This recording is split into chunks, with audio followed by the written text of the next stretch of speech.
Buongiorno a tutti, oggi siamo con l'ingegnere Ottavio D'Agostino della comunità energetica di San Giovanni a Teduccio di Napoli.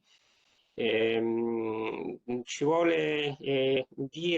parlare di questa comunità energetica che rappresenta un caso di grande successo, anche abbastanza noto. Quali sono state le ragioni del vostro successo? Quali ostacoli avete incontrato e come li avete superati? Salve, buongiorno. Allora, sicuramente un nostro punto di forza è stato l'esserci mossi subito. Fondazione con il Sud, che è l'ente che ha donato insomma, l'impianto e ha coperto tutte le spese per la realizzazione della comunità, fu molto lungimirante perché vide in questo strumento all'epoca col decreto 1000 proroghe in fase sperimentale un qualcosa su cui si poteva costruire una forte connotazione sociale e solidale e poi ha coinvolto noi di Lega Ambiente che a nostra volta abbiamo coinvolto poi la Fondazione Famiglia di Maria che è un'educativa territoriale del quartiere di San Giovanni a Teduccio a Napoli per realizzare appunto questo tipo di esperienza. Quindi il punto di forza è essere stati poi, vabbè, tra i primi in Italia e poi i primi, insomma, a voler dare questa connotazione solidale all'esperienza di una comunità energetica. Di conseguenza, però, dall'altra faccia della medaglia, l'essersi mossi così presto ha portato ovviamente a una serie di difficoltà. Prima di tutto far comprendere alle famiglie che volevamo coinvolgere nell'esperienza cosa fosse una comunità energetica. Oggi, 3 anni dopo quel decreto, ancora magari la comunità energetica è una novità, un qualcosa che può destare diffidenza o paura quando poi si vogliono coinvolgere delle famiglie che magari si trovano anche in uno stato di difficoltà dal punto di vista di povertà energetica e quindi all'epoca soprattutto era ancora più difficile, quindi poi sono stati tanti gli incontri fatti per far comprendere cosa fosse e quali fossero le potenzialità che la potevano riguardare. Poi ci sono state le difficoltà anche nel far comprendere al notaio cosa fosse una comunità energetica e di conseguenza come scrivere questo statuto, perché erano i primi statuti che venivano scritti. Oggi il nostro statuto gira per tutta Italia perché è stato poi uno dei primi a essere redatto. Inoltre poi quando l'impianto è stato costruito c'è stato un blocco da parte del Comune di Napoli che parlava della natura storica dell'edificio su cui su cui era stato costruito l'impianto. Vi lascio immaginare insomma quale può essere il contesto in cui ci troviamo, stiamo parlando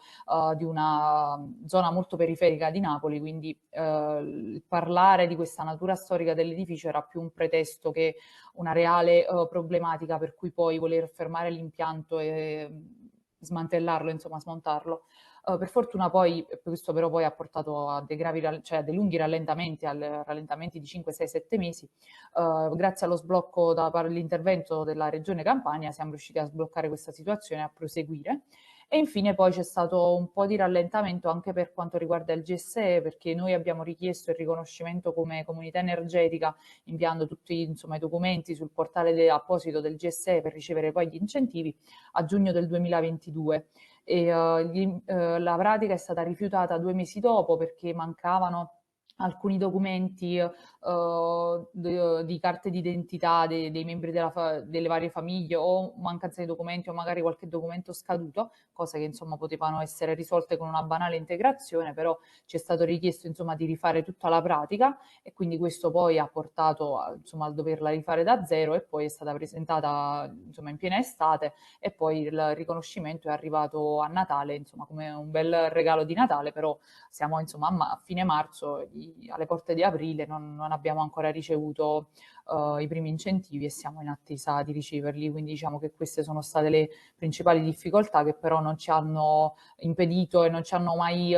fermato in questo percorso, perché è un percorso in cui tutti quanti credavamo molto e quindi non ci siamo mai arresi.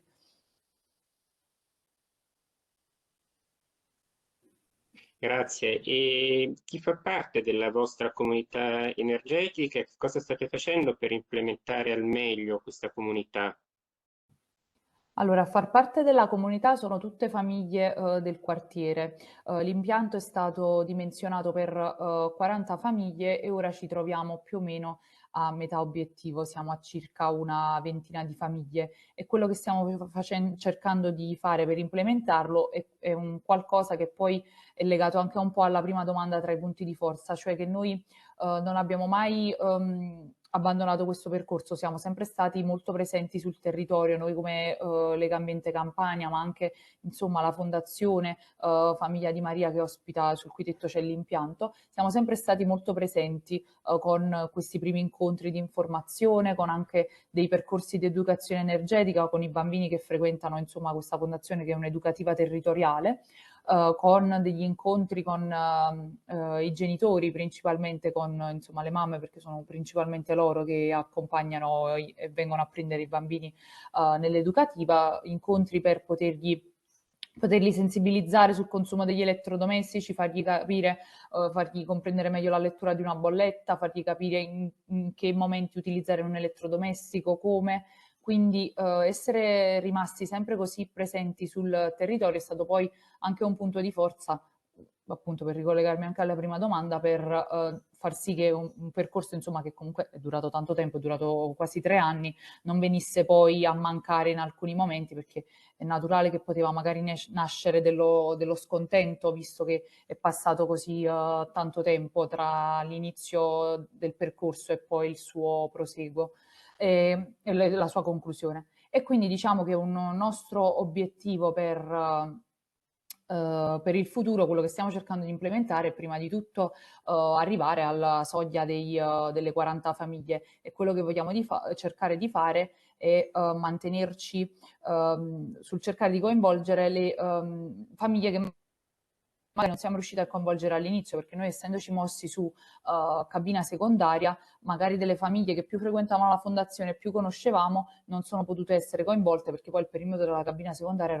un perimetro molto piccolo. Ora magari sperando che insomma, i decreti attuativi arriveranno il prima possibile, visto che siamo in loro attesa da più di un anno, speriamo che potremmo coinvolgere quelle famiglie che non siamo riuscite a coinvolgere all'inizio. Quello che stiamo poi cercando di fare, che abbiamo fatto all'inizio, noi facemmo dei monitoraggi dei consumi elettrici degli elettrodomestici per con delle spine intelligenti che insomma vanno a monitorare in maniera quasi puntuale facendo poi una media sul quarto d'ora il consumo dell'elettrodomestico su cui poi si attacca la spina e restituendo poi una scheda alla famiglia di consigli su come migliorare l'utilizzo di quell'elettrodomestico. È una cosa che abbiamo fatto un po' di tempo fa e speriamo magari di poterla riprendere, sarebbe interessante poi magari rifare lo stesso monitoraggio sulla stessa famiglia per vedere se nel corso del tempo, degli anni, ci sono degli atteggiamenti che si sono modificati. E, allora, ringraziamo l'ingegner D'Agostino per questa bella ricostruzione. Io sono napoletano, quindi diciamo, le iniziative sulla città di Napoli fanno sempre molto piacere. E niente, anche per questa intervista direi che è tutto. Grazie e buona giornata.